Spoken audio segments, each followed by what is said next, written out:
रावण को लेकर कई ऐसी धारणाएं प्रचलित हैं जो रामायण में बताई गई बातों से एकदम अलग है। जैसे कि कुछ लोगों की धारणा ऐसी है कि रावण बहुत ही अच्छा भाई था, इसीलिए उसने अपनी बहन शूर्पणखा का बदला लेने के लिए सीता का हरण किया था।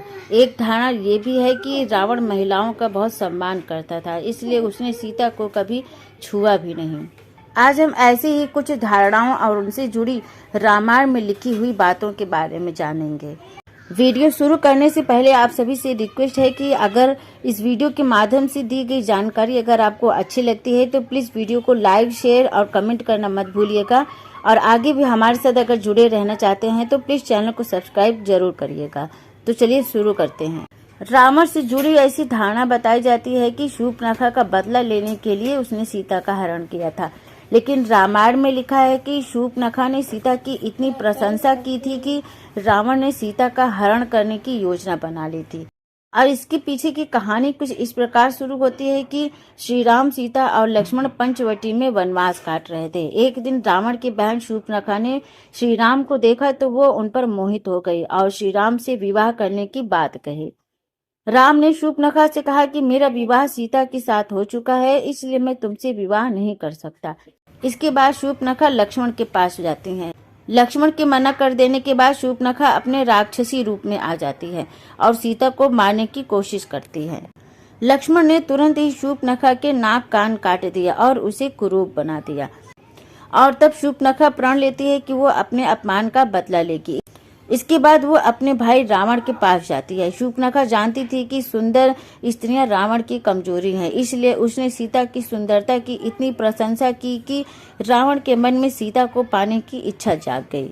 अपनी इस इच्छा को पूरा करने के लिए रावण ने छल से सीता का हरण कर लिया। रावण कोई अच्छा भाई था ही नहीं। उसने शूर्पणखा के पति विद्युत जीवा का वध किया था। शूर्पणखा अपने पति के वध का बदला रावण से लेना चाहती थी। इस वजह से भी उसने रावण को श्री राम, लक्ष्मण और सीता के प्रति भड़का दिया था। रावण से जुड़ी दूसरी धारणा ऐसी बताई जाती है कि रावण स्त्रियों का सम्मान करता था, इसलिए सीता को उसने कभी छुआ नहीं था। लेकिन रामायण में बताया जाता है कि रावण सीता को उठाकर ले गया, लेकिन श्राप के डर से अपने महल में सीता को नहीं रख पाया। इसके पीछे की कहानी कुछ इस प्रकार बताई जाती है कि रावण स्त्रियों पर हमेशा बुरी नजर रखता था। इस आदत की वजह से वह अप्सरा रंभा को देखते ही उस पर मोहित हो गया। रावण ने रंभा को जैसे ही रोका, वह रावण की भावना समझ गई। रंभा ने प्रार्थना की कि वो उसकी पुत्र वधू के समान है और इस समय नल कुबेर के यहाँ जा रही है। नल कुबेर रावण के सौतेले भाई कुबेर का पुत्र था। रावण ने रंभा की बात नहीं सुनी और वो उसे जबरदस्ती अपने महल ले गया। बाद में रंभा नल कुबेर के पास पहुंचती है और उसे पूरी बात बताती है। तब नल कुबेर ने क्रोधित होकर रावण को श्राप दे दिया कि अब से रावण किसी भी स्त्री को उसकी इच्छा के बिना अगर छुएगा या अपने महल में रखेगा तो उसका नाश हो जाएगा।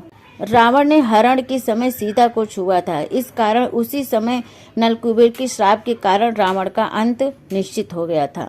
नल कुबेर के श्राप से बचने के लिए रावण ने सीता को अशोक वाटिका में रखा था। वहां उसने सीता को बहुत लालच दिए ताकि सीता अपनी मर्जी से रावण के महल में आ जाए। रावण से जुड़ी अगली अफवाह ये बताई जाती है कि रावण अजेय योद्धा था, उसे कभी कोई हरा नहीं सकता था। जबकि रामायण में बताया जाता है कि श्री राम से पहले रावण पाताल के राजा बलि, सहस्त्रभाव अर्जुन, बाली और शिव जी से हार चुका था। वो अजेय योद्धा नहीं था। इसके पीछे की कहानी कुछ इस प्रकार बताई जाती है कि एक दिन रावण बाली से युद्ध करने पहुंच गया। बाली उस समय पूजा कर रहा था, लेकिन रावण बार बार बाली को ललकारने लगा। तब बाली ने उसे अपनी बाजू में दबाकर समुद्र के 4 परिक्रमा की थी। सहस्त्रबाहु अर्जुन के 1000 हाथ थे, इसी वजह से उसे सहस्त्रबाहु अर्जुन कहते थे।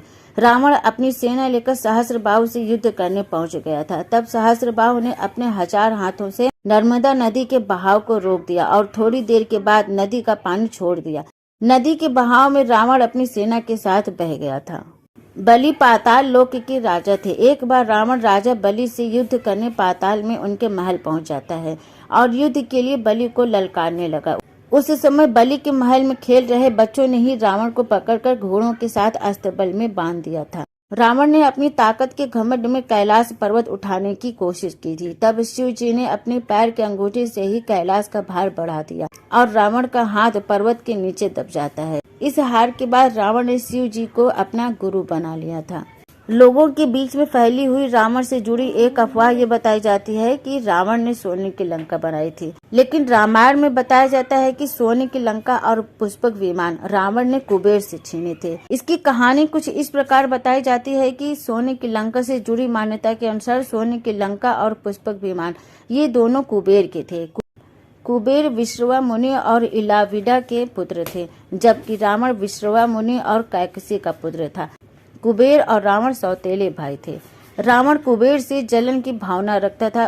उसने कुबेर से बलपूर्वक उसकी सोने की लंका और पुष्पक विमान छीन लिए थे। रावण इतना शक्तिशाली था कि कुबेर उसके सामने टिक नहीं सका था।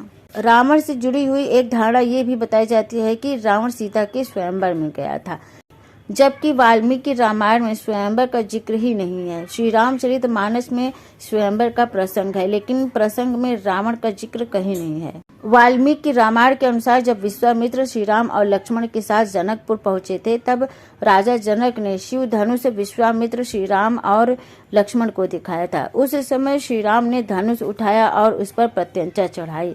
जब श्री राम ने प्रत्यंचा खींची तो धनुष टूट गया। श्री राम की अद्भुत शक्ति देख राजा जनक ने ये घोषणा कर दी कि उनकी पुत्री सीता का विवाह श्री राम से होगा। श्री रामचरितमानस में सीता के स्वयंवर का जिक्र है। स्वयंवर में कोई भी राजा शिव धनुष को हिला भी नहीं पा रहा था। तब अंत में विश्वामित्र की आज्ञा से श्री राम ने धनुष उठाया और उस पर प्रत्यंचा चढ़ाने की कोशिश की, लेकिन धनुष टूट जाता है। इसके बाद श्री राम और सीता का विवाह होता है। कुछ अन्य लोक कथाओं के अनुसार रावण सीता के स्वयंवर में गया था, लेकिन शिव जी का धनुष उठा नहीं सका था। रावण स्वयंवर में अपमानित होकर जनकपुर से लौट गया था। ये ऐसी कुछ धारणाएं, अफवाहें हैं जो रावण के बारे में बताई जाती हैं, लेकिन उसके पीछे की सच्चाई कुछ और ही है। इस वीडियो के माध्यम से ये दी गई जानकारी आपको कैसी लगी? अगर पसंद आई हो तो प्लीज वीडियो को लाइक, शेयर, कमेंट करना मत भूलिएगा। आगे भी अगर हमारे साथ जुड़े रहना चाहते हैं तो प्लीज चैनल को सब्सक्राइब जरूर करना। Thank you.